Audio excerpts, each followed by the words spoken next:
Mémoires de deux jeunes mariés, Honoré de Balzac. Chapitre 32. Madame de Macumer à Madame de l'Estorade. Mars 1826.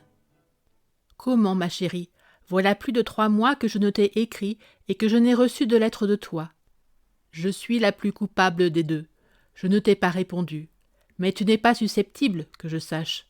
Ton silence a été pris par Macumer et par moi comme une adhésion pour le déjeuner orné d'enfants, et ces charmants bijoux vont partir ce matin pour Marseille. Les artistes ont mis 6 mois à les exécuter. Aussi me suis-je réveillée en sursaut quand Felipe m'a proposé de venir voir ce service avant que l'orfèvre ne l'emballât. J'ai soudain pensé que nous ne nous étions rien dit depuis la lettre où je me suis sentie mère avec toi. Mon ange, le terrible Paris, voilà mon excuse à moi, j'attends la tienne. Oh le monde, quel gouffre!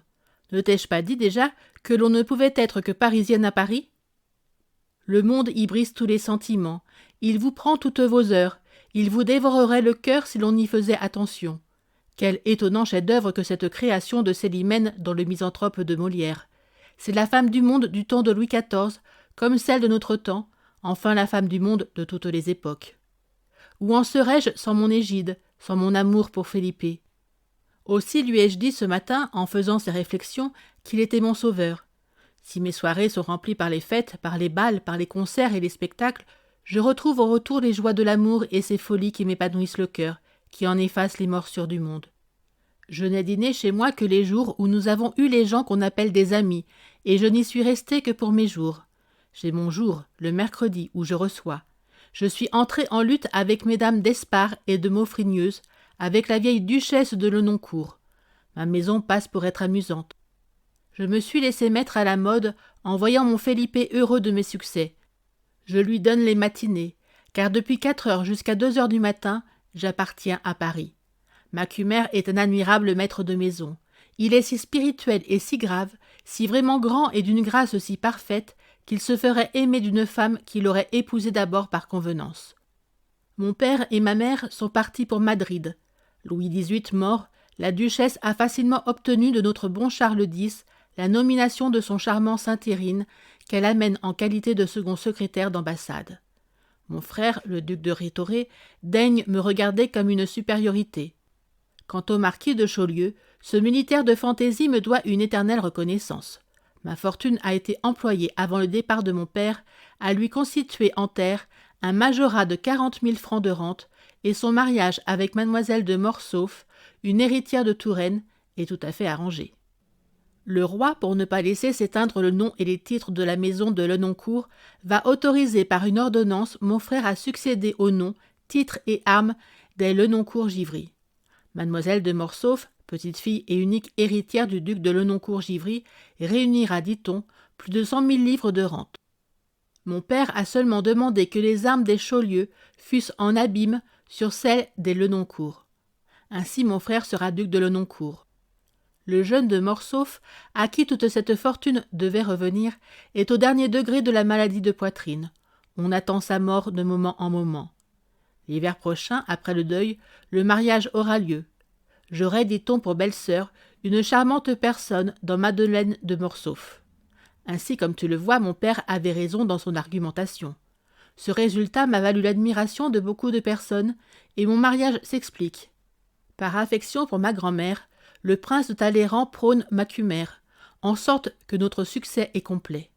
Après avoir commencé par me blâmer, le monde m'approuve beaucoup. Je règne enfin dans ce Paris où j'étais si peu de choses il y a bientôt 2 ans. Macumer voit son bonheur envié par tout le monde, car je suis la femme la plus spirituelle de Paris. Tu sais qu'il y a 20 plus spirituelles femmes de Paris à Paris. Les hommes me roucoulent des phrases d'amour ou se contentent de l'exprimer en regards envieux. Vraiment, il y a dans ce concert de désir et d'admiration une si constante satisfaction de la vanité que maintenant je comprends les dépenses excessives que font les femmes pour jouir de ces frêles et passagers avantages. Ce triomphe enivre l'orgueil, la vanité, l'amour-propre, enfin tous les sentiments du moi. Cette perpétuelle divination grise si violemment que je ne m'étonne plus de voir les femmes devenir égoïstes, oublieuses et légères au milieu de cette fête. Le monde porte à la tête. On prodigue les fleurs de son esprit et de son âme, son temps le plus précieux, ses efforts les plus généreux, à des gens qui vous paient en jalousie et en sourires, qui vous vendent la fausse monnaie de leurs phrases, de leurs compliments et de leurs adulations, contre les lingots d'or de votre courage, de vos sacrifices, de vos inventions pour être belles, bien mises, spirituelles, affables et agréables à tous. On sait combien ce commerce est coûteux, on sait qu'on y est volé, mais on s'y adonne tout de même. Ah, ma belle biche, combien on a soif d'un cœur ami, combien l'amour et le dévouement de Felipe sont précieux, combien je t'aime. Avec quel bonheur on fait ses apprêts de voyage pour aller se reposer à Chantepleurs, des comédies de la rue du Bac et de tous les salons de Paris. Enfin, moi qui viens de relire ta dernière lettre, je t'aurais peint cet infernal paradis de Paris en te disant qu'il est impossible à une femme du monde d'être mère. À bientôt, chérie. Nous nous arrêterons une semaine au plus à Chantepleurs et nous serons chez toi vers le 10 mai. Nous allons donc nous revoir après plus de 2 ans. Et quel changement! Nous voilà toutes deux femmes, moi la plus heureuse des maîtresses, toi la plus heureuse des mères. Si je ne t'ai pas écrit, mon cher amour, je ne t'ai pas oublié. Et mon filleul, ce singe, est-il toujours joli? Me fait-il honneur? Il aura plus de 9 mois. Je voudrais bien assister à ses premiers pas dans le monde, mais Macumer me dit que les enfants précoces marchent à peine à 10 mois. Nous taillerons donc des bavettes, en style du blésois. Je verrai si, comme on le dit, un enfant gâte la taille. PS. Si tu me réponds, mère sublime, adresse ta lettre à Chantepleurs. Je pars. Merci d'avoir écouté cette vidéo. Si cette vidéo vous a plu, vous pouvez vous abonner gratuitement à la chaîne Coin Livre Audio. N'oubliez pas de liker avec le pouce vers le haut. Vous pouvez aussi me laisser un commentaire. À bientôt.